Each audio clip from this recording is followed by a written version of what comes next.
It's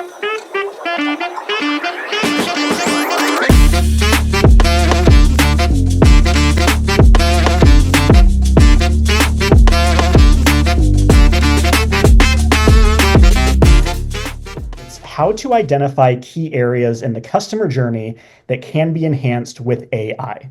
Okay, so the first question I'm going to pose is going to be to you, Nisha. So I know you just got here, but putting you on the spot. So, what specific pain points or inefficiencies in the customer journey have you identified as prime candidates for AI to come in and help out with? Yeah, so thanks, Jared. I actually really love this question because I think, we've all spent years and years mapping out the customer journey and just trying to understand, the different, aha moments and points for our customers. I would say that being in support, it's really helpful to understand where we're getting the most support tickets, at what point in the journey, and what about specifically. When I see that, it makes me feel like there's a couple of things that we could do is make sure that we have better resourcing and tools for that particular point. And if there, for whatever reason, there's a personnel gap or a resourcing gap, this is a good opportunity for AI to sort of take up that space. Agreed. Definitely. Thank you for that. Sabina, Daphne, can y'all relate to that? Anything to add? Yes, definitely, especially about the support ticket piece. Like that's one really key area to identify when you're doing that like detective work, and mapping a journey and looking at those pain points and understanding if there's bottlenecks or efficiencies, places where customers get frustrated perhaps. And support tickets is the first one I always think of. Another one is, of course, customer health scores, like where are the biggest drop-offs that you're seeing and looking at, expansion reasons and churn reasons. And then also asking your team, just surveying them regularly. I know HR teams might do that in terms of employee sentiment, but I think it's also important to survey them from an operational perspective. So you also have another data point to identify where things are taking them longer than maybe they should. Mm-hmm. Yeah, I think this is some great insights. The health score, I couldn't agree more. I think a huge problem that we've had historically with health scores is that they're not smart, intelligent, predictive, real time. So I think that AI in the health scoring is definitely one to introduce.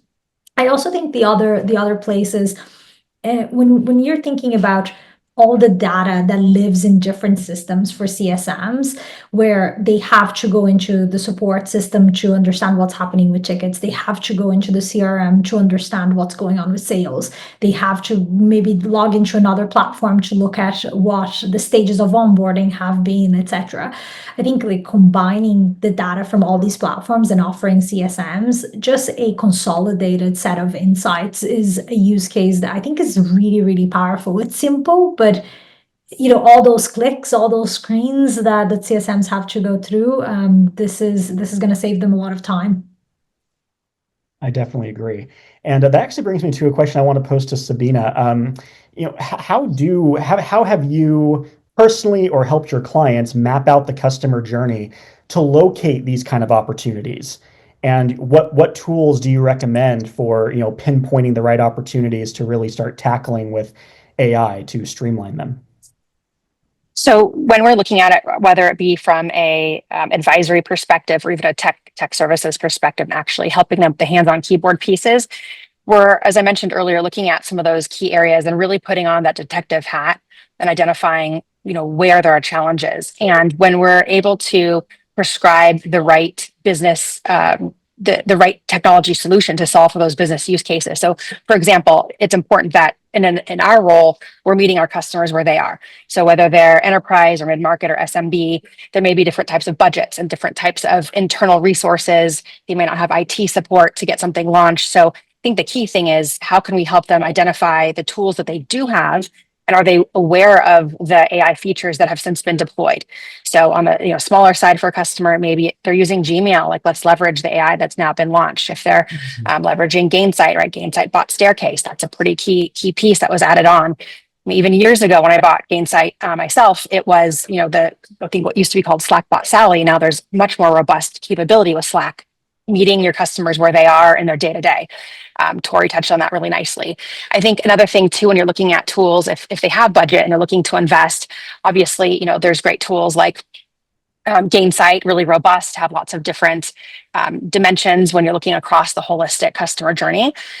Maybe you're looking at a tool like Rocket Lane or Guide CX for help with onboarding, or perhaps you're looking at tools like Update AI or Data Plant or Statisfy. There's these different pieces that might meet them where they are, and so it's our job to really ask again, what is their team size, composition, but most importantly, what is the data telling you? Where are your pain points? And then let's work together to look at solving them and then find the right solution for you.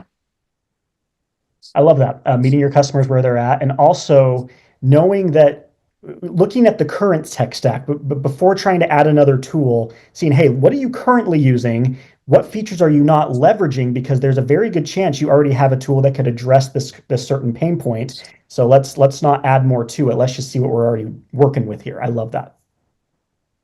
And before we move on to the next subject, Daphne, you kind of already touched on this when you talked about health scores, but if you wouldn't mind elaborating on that or addressing something else, the question is, can you share a strategy or metric you use to pinpoint where AI can add the most value?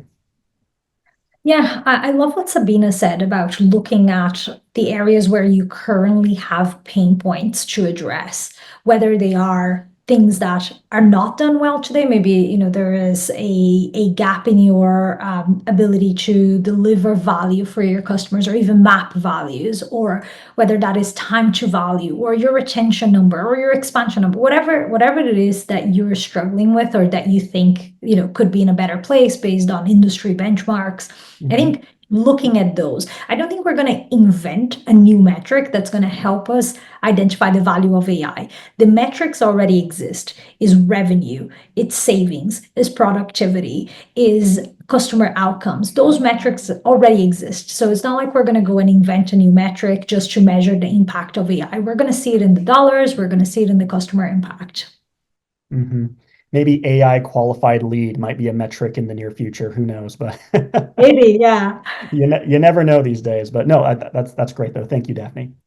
Okay, next topic. Oh, actually, sorry. Before I move on, any questions from our audience or any of our panelists have anything they want to add before we move on? Okay, great.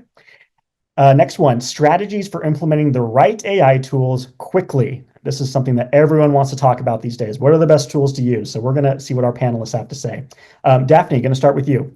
So what challenges have you faced when rapidly implementing AI tools, and how did you overcome them? I think what Tori was saying at the start, like the hype cycle, everybody's starting to leverage ChatGPT, Gemini, the tools that were available to us straight away. And, they weren't purpose-built for customer success, and many customer success managers haven't invested the time in learning how to prompt. We're all learning how to prompt. No, very few people are actually experts in it, but many people just went to the laziest possible way into the prompted journey, and then the output wasn't great, right? So the garbage in, garbage out, and what we've seen was like this huge spike of people trying AI tools, but then going back to doing the things that they used to do because they didn't get the results that they expected or wanted from that first experimentation phase. So now we're actually having to go back to people and resell AI, right? That they didn't see the value the first time, and now we're trying to reconvince them to use it, but in much more specific ways with clear use cases, a lot of proprietary stuff, or at least things that we have now trained in order to give better outputs. We've been using in HubSpot Slack bots to help our CSMs access some of the insights that we can do with ChatGPT, etc. But it's not your usual ChatGPT. Is something that we've trained and built purposefully for different use cases for CSMs. And it's this adoption route now that we have to continue to get people to try and then see better value and invest in it and embed into their workflows. So I definitely experienced that hype curve that Tori was talking about. And for me now, the big challenge is getting people to try it again. And if there's any entrepreneurial minded people listening to this that want to create an AI tool specific for customer success managers, this is where you can get the inspiration to do that. So, Nisha, did you have something to add? Nope. Oh, sorry, come off mute. So my bad. I just came off mute in case I wanted to say something. You're good. Awesome. Next question goes to Sabina. So how do you ensure AI tools align with broader business goals and integrate with existing systems? We'd like to think of integrating any new software or launching any new initiative kind of like adopting a puppy, right? It's exciting, but and they're cute and they're cuddly at first, but if it doesn't fit your ultimate lifestyle, or in this case, your tech stack, you're in for a big mess. And that kind of approach, right? We talk about that hype cycle, that trough of disillusionment, real change management sets in and it gets hard. And if you haven't asked the key like 3 questions up front, I think it is to the point that, Daphne said, you're gonna have to really resell it even internally, let alone, with your customers. And so the questions I would ask, right? Does it solve a real problem? Right? Or is it just shiny and cool? We just get to check the box and tell our board or tell our customers we've launched AI. I joke that it's, the drinking game of the last 2 years and deployed for general availability. Every time someone says AI, you take a sip of your coffee or your beverage of choice. But the second key question that is important to ask is, can it integrate seamlessly with your CRM, with your CSP, so customer success platform, with your ticketing system, or any other key tools for your day-to-day operations across your business? And then the last one, and this is something that every software vendor in the B2B SaaS world experiences and as they serve their customers, is the barriers potentially with IT, right? Or security, and getting ahead of that, bringing your IT team early is really critical, and making sure that they're aligned. So you're not just buying this fancy tool and investing as a business leader within your business line because it's in your budget, and then you find out that it can't be supported through IT or it can't be integrated. So getting ahead of those things, right? Like asking if it solves the problem, does it integrate seamlessly, and does IT on board? And I'll throw in a 4th one for good measure because it was already touched on, but just to belabor the point, can we measure its success? Is it going to save time for people? Is it going to increase customer engagement? Are we going to see a retention lift, a revenue retention lift? So being really thoughtful and methodical about it now that we've had, it's crazy. It's been over 2 years now since OpenAI came out for general availability. It's time to be really thoughtful, intentional about this next phase that we're all entering in our businesses. I agree. Couldn't agree more. And Nisha, so what steps do you take to prepare your team for AI adoption, especially in terms of data readiness and training? This is kind of your bread and butter with Gong, so I'm looking forward to hearing what you have to say. Yeah. There's a little bit of this, but I did want to touch on something that I think is like far more valuable to the audience. Is really, they always say, plan the work and then work the plan. And so when I think about what that plan is, I always think that there's 3 big things. And I'm spending a significant amount of time doing these 3 things now. So if you haven't done this yet, don't feel like you're late to the party. The first is just really aligning on what you're solving for. So sitting in support, I think about like average case resolution, CSAT, like cases solved like by agent. So I'm looking at that, but also this is a highly cross-functional initiative. So making sure that the product team, customer success, others are also aligned on what they're trying to solve for, so that you have your shared goals together. The second thing is starting with the end in mind. So how many times have all of us on this call had this really amazing idea? Your manager said it was awesome. You went all the way to the end and then you got blocked. IT, security, legal, finance. So start with them. So as soon as I was like, all right, we need to build an agentic AI strategy for Gong, I've been on the phone with all of these people on the team, even before, our own support leadership team. They knew I was doing this, but it was just as important to make sure that those teams understood that this is something that I wanted to work on and that I needed to massage them and get them excited about it early. And they typically feel good when you get them involved sooner. So they feel like they're part of the strategy element of it. So I would say that if you know that this is your end goal, make sure to spend as much time with these teams as possible. And then the third thing I would say, and I think this helps with data readiness and training piece of it is experimentation, right? Like this is really going back to startup roots, making sure that there's a fit within the product, there's a fit for your customer base. So build a test to show that there is a need to invest in this. And the way that we're doing that at Gong specifically is we're building out an experiment where there are flows within the product itself with tools that we already have. So I think Daphne or Sabina mentioned this, is you basically use tools that you already have to showcase the value of this. And you say, look, I can 10x this if I'm able to invest in agentic AI, and this is what it would look like. So right now we're using a combination of Answerly and Document 360 to do this, but it's a really great sort of test bed for everyone to kind of get on board with the solution. That's awesome. And what was that experience like getting, legal and financing these other teams involved? Like, were they eager? Were they excited? Was it kind of, what was that like? Oh man, I mean, it depends on like a lot of this is relationship based. I've been at Gong for 4 years, so really close to the person in legal, good friends with the person in IT, getting to know the person in finance who's new. Security is notoriously difficult to get, especially with AI, right? They're very, very, they have very strict security measures. So, I'm always on calls with them. I'm constantly getting advice from them about things, asking for their opinion. I think most people are just want to deal with them at the end, and then they try to push things through and escalate to their manager and manager's manager and manager's manager, and it just is not. It's not what they want, and it's not a good way to continue with relationships with them. So, I like to have meetings with them once a week just to keep them updated. Hey, this is where I'm at. This is what's happening.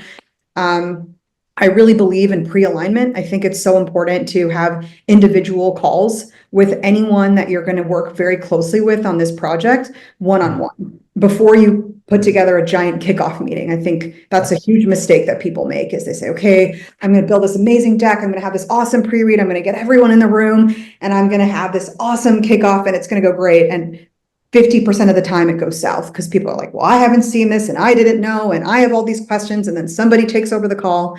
And so if you kind of already align with everybody in advance and they already know, then you're kind of set up for success there. Love it. That's awesome. Thank you. Daphne, Sabina, anything to add to that?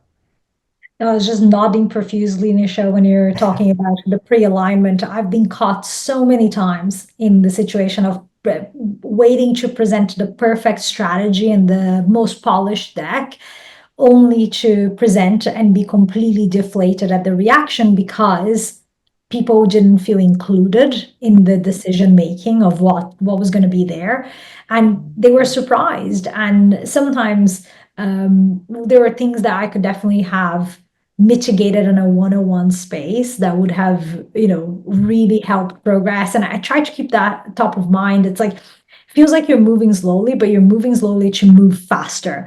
And I have to remind myself of that every few months, that is the better way to approach it. So I was just nodding profusely there. Yeah, I think in our role in customer success, especially in B2B SaaS, we see our customers sometimes work in silos, and that can be a big deterrent when we're looking at multi-threading and creating value that the organization is aware and feeling beyond just your primary champion or your end users. The same thing is true, I think, for all of us as practitioners. I come from being a global leader in a software company myself, and the relationships cross-functionally, I love that you said that, Nisha. It's so critical and so important, and it needs to come from an authentic place. Like, it is human first. It's not just to get your agenda across the line. But I found that if we lead by example to break down those barriers, whether that be for our own initiative, whether that be for theirs, and establishing that rapport where you can actually help each other, like poke holes in your presentation and your strategy, that you're kind of coming to the next leadership level together. And I found when we've almost done almost like, what is it called? Like in sports, when you're doing trades at the beginning of the season and trying to figure out who's going to spend what and get what athletes. It's the same kind of thing, I think, with budget. If you're going and asking for budget and you're doing it in advance where you've aligned, your sales counterpart's going to ask for this, and you're going to ask for this, and here's why it's going to help everybody, you're going to get farther, faster, and really break down those silos. So I think it's kind of a win-win-win for everyone.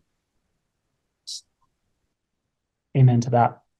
Awesome. We do have a question from Craig Jackson, but it actually maybe this bonus question I have for you all might answer his question. So let's see. So the bonus question I have for all three of you, Nisha, we'll start with you, is what is one AI tool you use the most and why? And it doesn't have to be work or business related, just an AI tool that you use that you really enjoy. Nisha, we'll start with you. Well, I had an answer that I was originally going to share, but I think this is a good opportunity to plug our Gong Visioneer community, visioneers.gong.io.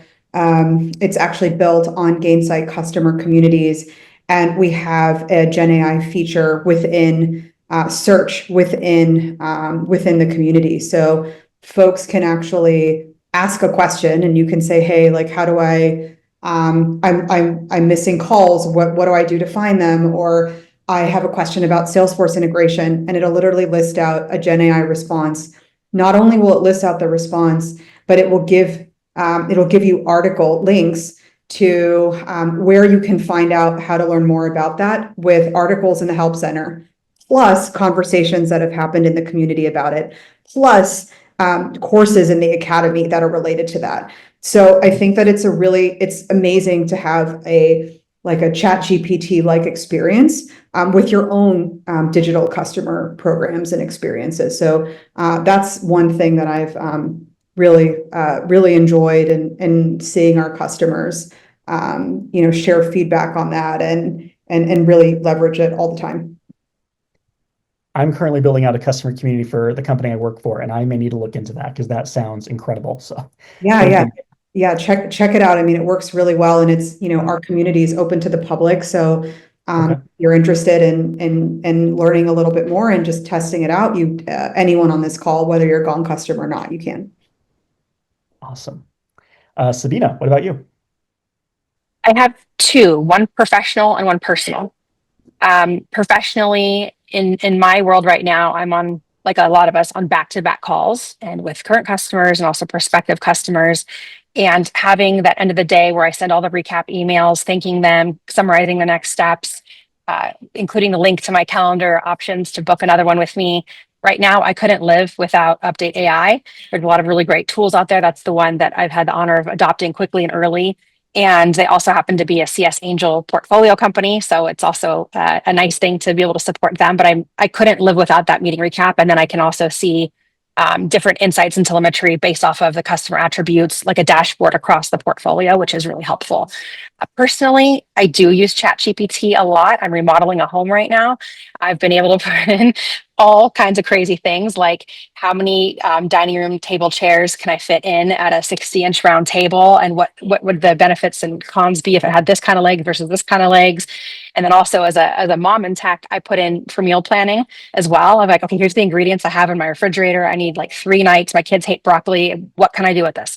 And then it'll spit out some meal ideas and even a shopping list for me. So I'll take all the help I can get wherever I can get it. And I'm just excited to know that we're just all scratching the surface. That's awesome. And Daphne? Yeah, I think I also will share 2 tips. My one professional one is, as you know, I write a newsletter, I write a lot of content online, and I use HubSpot as my tool of choice. So I am a leader in customer success, and I also have the customer's experience of using HubSpot. So HubSpot embedded AI tools all throughout the product, very intentionally inside the different places where you might be creating content, or where you need to analyze data, etc. So yeah, HubSpot Breeze, like Jem was saying, is currently my favorite, because when I'm writing my newsletters, it really helps me just nail the content, the titles, the descriptions, and it really helped improve my metrics, my open rates, my click-through rate. So that's I can see the impact since I've started using AI. It's actually improved my open rate by about 10 points, which is incredible. So anybody out there doing emails, here's a tip for you. And then on a personal level, I also use a lot of ChatGPT, but I have to say Claude is probably my favorite. I have a paid version of Claude by Anthropic, and it is a really good partner for me in terms of making sure my emails come across polished, that, I write the most basic version of it, and I've trained it with my previous communication. So it kind of like, it sounds like Daphne when it comes out on the other side. It doesn't sound like AI. So I use that so much for my personal communication as well. Sorry, I just realized I misspelled DeepSeek here in the chat, but I That's love awesome, DeepSeek. Nisha. I like Yeah. that. Awesome. Great, great. So again, I said Craig Jackson asked a question. It was kind of in the spirit of that question, but I'll pose it to the panelists and anybody who would like to maybe chime in the chat to Craig's question. That would be great because it's a little specific. But he said, we have an ML model that sits in the background monitoring customer data that dynamically creates tasks for CSMs based on customer experience. Do you have any advice on generative AI products that can mirror the persona of a CSM, similar to what Copilot does, and integrates with Vitality? Wow, Panelists, that's very specific. I don't know about integrating Vitality, but I do know that there are a lot of like digital CSMs that are AI related, that could work. The first that comes to mind is Cast App. I don't know if you've heard of it. This company by Dickie Singh. Sabina, Daphne, do you have any others? Yeah, I think it's the integrating with Vitally that's going to catch me, because I haven't personally checked those integrations or used Vitally before. But I think Agency, which is a new startup that just popped up from the ex-founder of Drift, and they're doing some really cool agentic CSM work. Mm-hmm. My company uses Cast App. It's an amazing tool. I'm not sure if it integrates with Vitally or Vitali. Not sure how you pronounce it, but yes, great tool. Yeah, and I would +1. I put it in chat, but I'd also ask Vitally, right? Is just ask them, hey, like Mhm. this is what I'm looking for, and is there anybody else that have done that, or is there a way to expose their APIs, or however you need to integrate with them, find a way. So I would start with them. I like Michelle's comment. She knows what's up. Yep. Brad, just call Brad. Awesome, Craig. Great question. One other question from Christina Brown.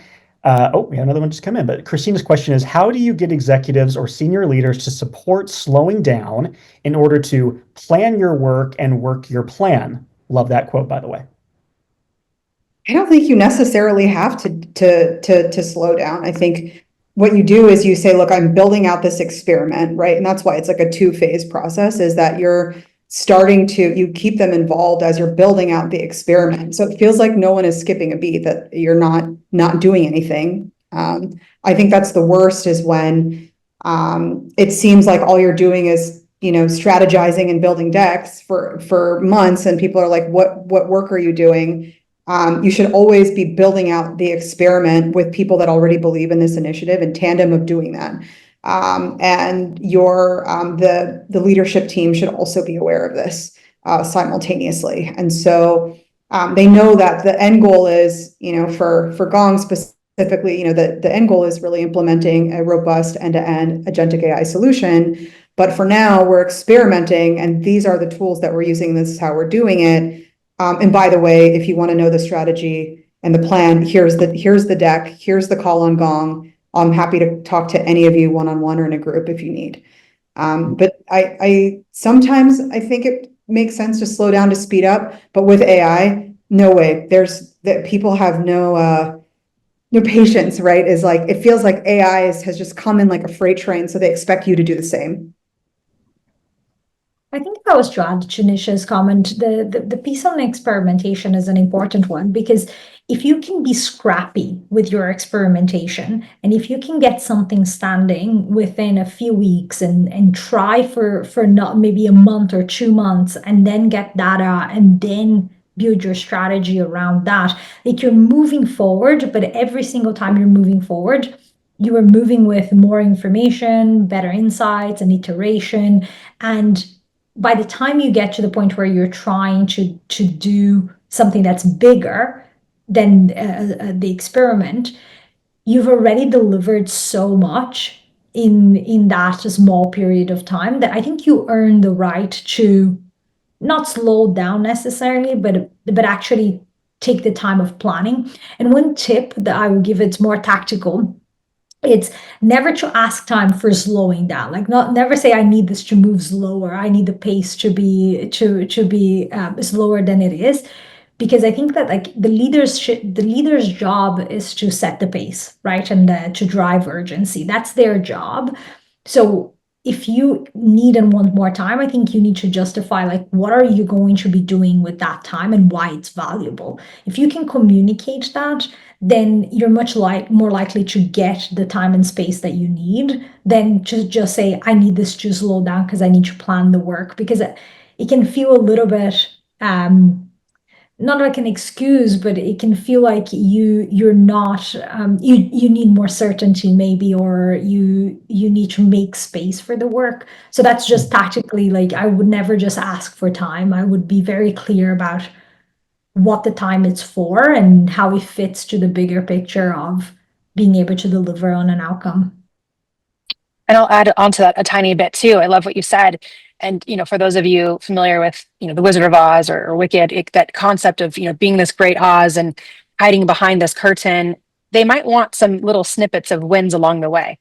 Like share some key insights or share some information like, oh, we just launched this new piece. Like, I can't wait to look at it and see the marination of it and bring that back to you. So that way they don't feel like, what are they doing? People will unfortunately assume the worst, that you're hiding behind it, you're fearful of it, you're actually really not doing anything. So I think giving them a little bit along the way, bringing them along that ride, I think like, Nisha said earlier. Davina, I feel like you're my kindred spirit because Wizard of Oz is my favorite movie of all time. And I always actually talk about that in this context where, as you're going through this journey, Dorothy's walking down this yellow brick road. She makes friends with the Scarecrow, then she makes friends with, the Tin Man and then the Lion, and all with the end in mind, right? And so there's always something that you're learning throughout the journey, but it's happening. And also I'm 14 weeks pregnant and I'm building out a nursery and I've been using ChatGPT to help me build the nursery. Love it. So we're like the same person right now. We have to talk. Moms and tech unite. Yeah, awesome. Thank Is you. it going to be Wicked themed, Nisha, your nursery? I think that's what she's getting at. It's a Wizard of Oz themed nursery. So That we is don't know awesome. if it's going to be a boy or a girl. So it's going to be an emerald green and yellow baby room. I just bought a velvet emerald green couch inspired by that whole theme. Oh So my we're really God. going to hang on and talk about this later. Yes, best friends forever. I love I it. love it. That's great. I do want to move on to the last topic. However, Nicola Murphy did ask a great question. She's asking if any of the speakers are using AI in the renewal process. So if any of y'all want to type your answer for Nicola, that'd be awesome. But we are moving on to the last section. That is ways to keep customers successful while implementing new tools and processes, because we know that can be lengthy and a lot of things can happen. So we want to make sure we are keeping our customers top of mind while we're making all these internal changes. So I'm going to start with Daphne. So and obviously like you're at HubSpot. So a lot of changes happen at HubSpot. It's a very robust platform already. So what communication strategies do you use to manage customer expectations during these heavy implementation processes? I just got a major cough. Oh, you're good. I can ask someone else. It's all good. Okay, cool. No worries. Let's see, Sabina, I'll go to your question. How do you measure the impact of new tools on customer success, and what KPIs do you focus on, or what do your clients focus on? Well, Daphne said it best earlier. We're not going to start making up new metrics, right? I do like the AI qualified lead. That was pretty hilarious. And I think I'm going to use that again in the future. But the idea being that it's kind of the same things as always. Are we seeing a reduction in time to value? Meaning when our customers are using our products or services, are they seeing the benefits faster than they were before? Another one, the AI adoption rate, similar to reducing time to first value, but are they actually using it? Otherwise, it's expensive shelfware, and that doesn't bode well with the leaders that you just told that I'm working on this cool initiative. Of course, CSAT, NPS, those are important. Are they happier? Are they screaming on phone calls with your CSMs? Are they, rage chatting? Or are they getting to the point where they're willing to do app site reviews on G2 or participate in case studies with you because you got them what they needed faster and they're happier and more loyal? And then the other one I touched on earlier is team efficiency, right? So if it's not saving time, it's great, it's shiny, it's cool, but if it's not configured properly, or if it wasn't adopted properly, team wasn't enabled on how to use it properly, then it may not be the right fit. So I think it's important to keep in mind that we're not reinventing the wheel as it relates to metrics. There's good ones out there. How much is AI helping us move the needle with those metrics? So true. Daphne, you're okay? I've survived my cough feet. Okay. It happens. It's all good. I'll ask your question again. What communication strategies do you use to manage customer expectations during times of implementation? Yeah, I think this is actually one of the challenges that we all share in customer success, which is during the marketing and sales process, we're selling the dream, and then the implementation comes and you have now to deliver on those promises, and it's a lot of work to deliver on the promises. So one of the things that I think is really valuable is to carry the information from the sales process into the implementation process. So what did you say you're going to do? What are the things that got that deal signed? Is it a key objective that the customer has? Do they have a timeline? Do they have a product launch? Like, what are the things that they're working towards? What is the timeline and what's the urgency? One thing that I'm really passionate about is I don't want customers to repeat themselves. And if you spend 2 to 3 months buying an enterprise platform, telling everybody everything there is to know about your business, your goals, your objectives, your pain points, you don't want to sign the deal and then have what I call the man in black experience, which is like somebody just completely erases your memory and you have to start all over again. So a great way to do that is to actually be able to extract the information from the CRM into the onboarding plan. And to do that, AI can be super helpful. It can take unstructured data from calls, from your gong calls, your recordings. It can pre-populate a template or a snippet for you in the CRM to tell you exactly what it is that the customer wanted to achieve. I'm also super passionate about jobs to be done. So my background is product management, and being able to connect your most common requests that, things that customers want to do to exactly how it gets done in your product. And then being able to use, create an onboarding template that matches those goals, to be able to look at adoption features that will tell you that they're in the right direction using the right tools, and then value metrics that help you measure that the customer is getting the value that they expected to get. So I think connecting the entire customer journey, starting pre-sales, is really important. And one of the trends that I'm seeing right now is more and more in B2B SaaS, more and more sales processes are happening in sales rooms. So new technology that's coming, a new buyer experience where the seller and the buyer collaborate on a joint evaluation plan, and it's something really collaborative. If your company is implementing or testing something like that, like many are, you should be asking yourself, how does the joint evaluation plan connect to the onboarding plan and the success plan? And, so I think connecting the dots pre-sales all the way to value realization is something that is really important to do operationally in your systems. And then AI can come on top to help you avoid having to fill out the information in 10 different places. Yes, absolutely. Thank you for that. Final question. This is for Nisha before we open it up to the Q&A. Can you share an example of how you maintained customer success during a recent AI implementation? I think I want to answer this a little bit differently. Is like, how do you maintain customer success to implement AI at all? I think that's more important. And so I would say you want to start with your customers is ask them what they want, ask them their opinion of how the journey went, ask them, based on what they need, someone newer, someone friendly. We do this in the community quite a bit, is every 6 months, we'll send out a survey and we'll ask them, what are you trying to achieve? What is helpful? What works? What doesn't? What do you like? And then you sort of do the backwards math and you make content programming plans based on that. And so I think that's how you build, you implement AI at all, is starting with your customers. I think the first thing that a lot of people do is they'll just go to their CSMs and go to frontline. And I think that that's important too. But I think it's more important that, every company will say that they're customer centric. So be customer centric and talk to them first and understand, where things were. And like we all answered at the top of the call, where anecdotally have them help address where they fell off the journey.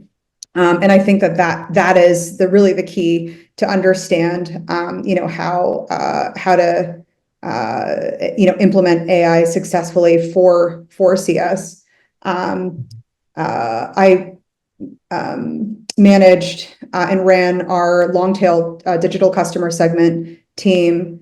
And one of the big things, it was wonderful actually to be able to aggregate themes that we saw, and being able to use those themes to impact the journey from all segments of the business. So I think, start with the customer, then go internal, talk to your CSMs in different segments, and really, pay close attention to, that mass group. So, for us, it was sort of the long tail segment, and solving for what it is that they need.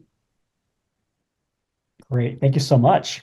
Well, we have about 3 minutes left. Obviously, if you guys need to drop off, that's totally fine. But we do have a couple questions in the queue that I would love to answer. If anybody has any questions they would like to ask, please put it in the Q&A box. We'll get to them if we can. So the first one is Nicola. Her question is, are any of the speakers using AI for the renewal process?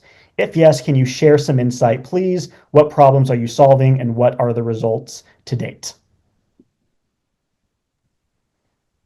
I can share a little bit about what we're doing in HubSpot, and I think it's less about the actual renewal process and it's more about the insights that we need in order to conduct a great renewal process. So in HubSpot, we've recently implemented a really incredible scoring model that can help us understand whether our customers are leveraging our tools in a way that drives value for them.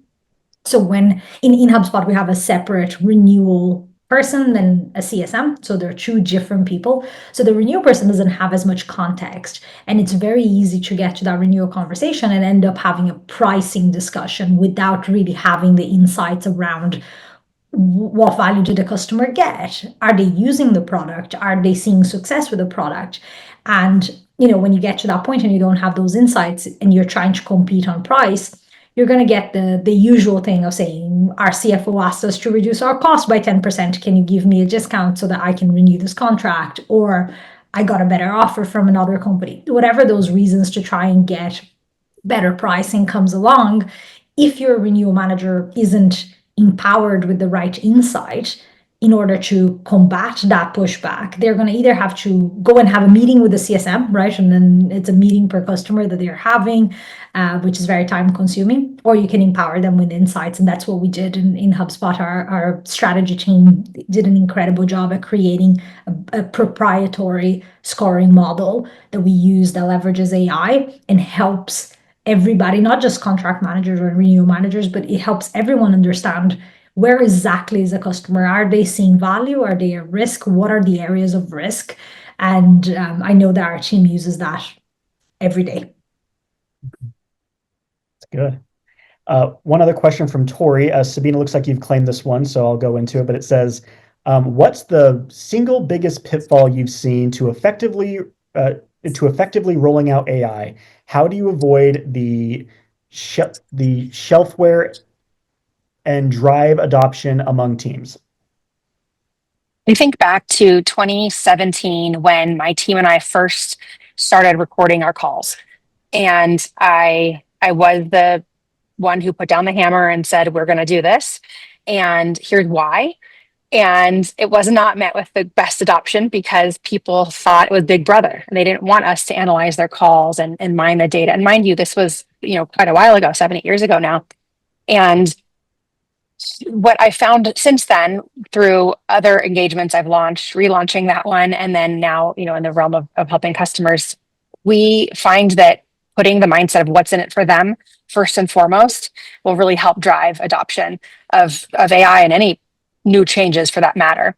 And doing a soft launch and then a full launch is typically the way to make that digestible. And a soft launch where I would pick some of my CSMs who are maybe not necessarily the top performers, maybe, but also folks who are hungry to take on a separate project. And I might launch it with them first. And we'll iron out some of the kinks, get their feedback, and then have them help deploy it with the rest of the team and make them part of that narrative. So it's peer-led growth, essentially. And you're bringing them, when someone's giving that word of mouth, hey, this is really working. This is really helping me save time. It was a little scary at first, or here's some pitfalls to avoid that I learned. Here's how we're going to do it together. And then creating an internal, almost a sub-community, whether it be a Slack channel, make some fun of it and say, guess what happened today? AI, my call recording thought that it said X. It really, I really said Y. And making them part of that narrative, bringing them along for the ride and letting them know this is going to save you time. What else is in it for them? I think that's a pretty key way to help drive that.